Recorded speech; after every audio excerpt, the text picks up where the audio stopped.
हाँ जी बेटा, हमने PHP फंक्शंस की इंट्रोडक्शन कर ली थी, जिसमें मैंने आपको बताया था कि फंक्शन क्या होते हैं, बिल्ट इन फंक्शन क्या होते हैं, और हमारे पास यूज़र डिफाइंड फंक्शन क्या होता है। हमने यहाँ पे एक यूज़र डिफाइंड फंक्शन बनाया है जिसका नाम हमने रखा है ऐड, जिसमें 2 वेरिएबल्स हमने पास करके तीसरे वेरिएबल के अंदर उसको प्लस कर लिया। अब हमारे पास क्या है कि हमने इस फंक्शन को कॉल करना है, तो हम क्या करेंगे, यहाँ पे सिर्फ लिखेंगे ऐड और इसके अंदर 2 नंबर्स देंगे, जैसे 5 और 7, और यहाँ पे एको करवा लेते हैं हम $C को। हमने रन किया, आंसर हमारे पास 5 + 7 12 आना चाहिए, हमारे पास 12 आंसर आ गया। ये होता है बेटा फंक्शन हमारा जो विद पैरामीटर्स है, इनको कहते हैं पैरामीटर्स या arguments. Passing an argument to a value और passing a variable to a value. अब देखिए, अब यहाँ पे मैंने 5 और 7 ले लिया, एको करवा लिया। अब मान लीजिए मेरे पास 5 और 7 मुझे नहीं पता था, मैंने वो 2 नंबर से ऐड करवाने थे जो कि यूजर ने डाले हुए थे।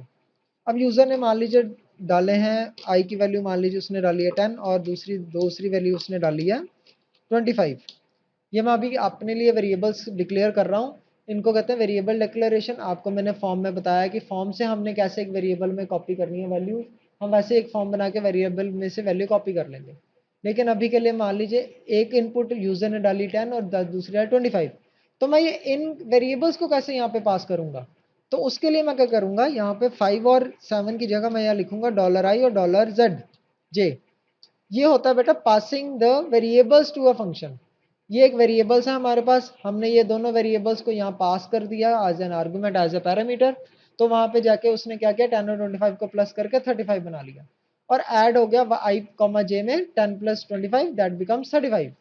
ये है एक हमारे पास मेथड है जिससे हम वेरिएबल्स को पास कर सकते हैं किसी भी PHP के फंक्शंस में, जो कि हमारे पास प्री डिफाइंड हो चाहे यूजर डिफाइंड हो। हमने एक यूजर डिफाइंड फंक्शन बनाया था ऐड का, उसमें 2 वेरिएबल्स डाले थे, हमने वेरिएबल्स को पास कर दिया। अब बेटा 2 चीजें होती हैं, देखो, एक होता है यहाँ पे हम प्रिंट कर लें, या फिर हम क्या करें, हम इसकी जो भी कैलकुलेशन होगी उसको फाइनल आउटपुट में बाहर ले लें।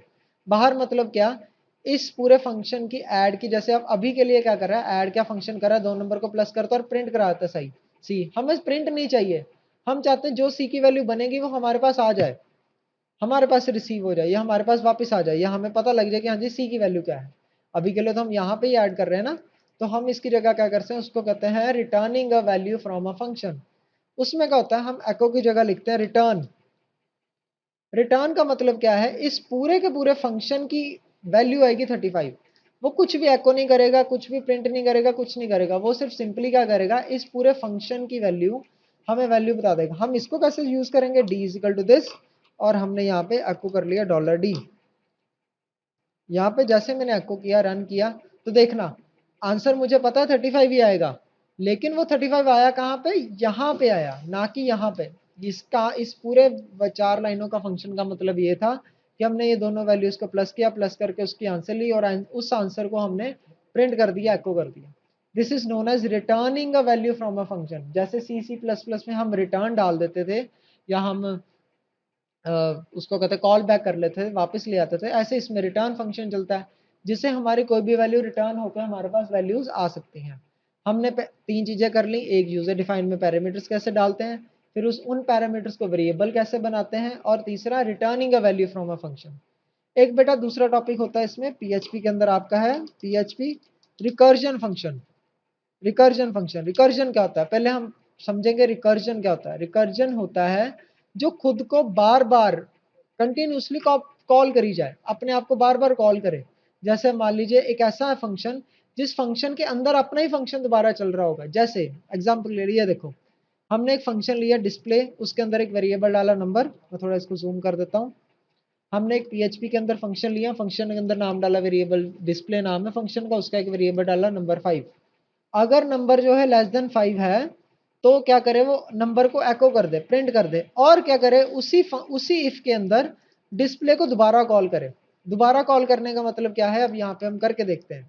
हम एक फंक्शन बनाते हैं, मान लीजिए हमने फंक्शन बनाया, फंक्शन का नाम लिखा सब फॉर एग्जाम्पल। हमने यहाँ पे एक वेरिएबल डाला, वेरिएबल डाल दिया, सब नहीं ऐड ही करते हैं अभी के लिए, आपको ऐड अच्छे से आता है। ए फंक्शन डाला, फंक्शन के अंदर हम फंक्शन आ गए, और इस फंक्शन को हमने कॉल कर लिया, क्या नाम डाला 1। अब हम क्या कर रहे हैं, इसी के अंदर हम एक बी वेरिएबल लेते हैं। हम क्या करते हैं, $A +1 कर देते हैं।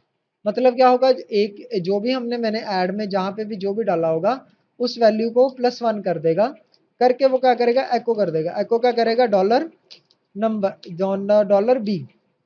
और क्या करेगा, एक br टैग डालेगा क्योंकि हमें अगली लाइन में भी वैल्यू चाहिए। हम इन दोनों को कर देते हैं डबल कोट्स में, सेमीकोलन डाला। ठीक है, देखो अभी तक सिंपल चल रहा है। क्या करेगा ये, 1 की वैल्यू को 2 करके 2 को प्रिंट कर देगा, सिंपल फंक्शन।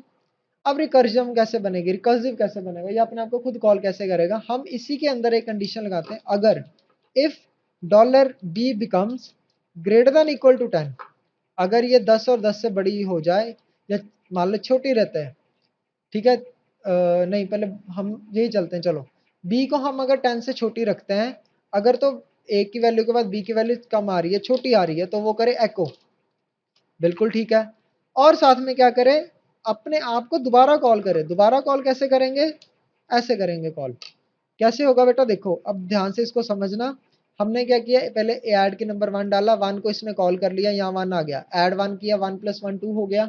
2 की कंडीशन चेक होगी कि 2 छोटा है 10 से, बिल्कुल छोटा है, वो क्या करे, एको कर दे।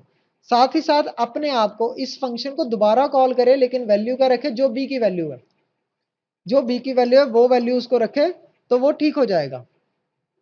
तो क्या आएगा हमारे पास, 2 3 4 5 6 7 8 9 0। इसमें हम क्या करें बेटा, देखो हमने दोबारा वही देखते हैं, रिकर्जन में एक 2 आया, 2 से उसने लेस देन 10 हुआ, 10 के बाद हमने 2 3 4 5 6 7 8 9 10 10 तक उसने प्रिंट कर दिया। जैसे ही 10 से बाहर हुआ, अपने आप को उसने कॉल करना कर दिया बंद। देखो कहीं पे भी मैंने दोबारा 2 3 4 5 6 नहीं लिखा, उसने अपने आप फंक्शन को खुद को दोबारा कॉल किया, दोबारा उसको चलाया, दोबारा अपने आप को एक बार रन करके देखा, उसको कहते हैं हम रिकर्जन फंक्शन। ठीक है, इसको कहते हैं रिकर्जन फंक्शन।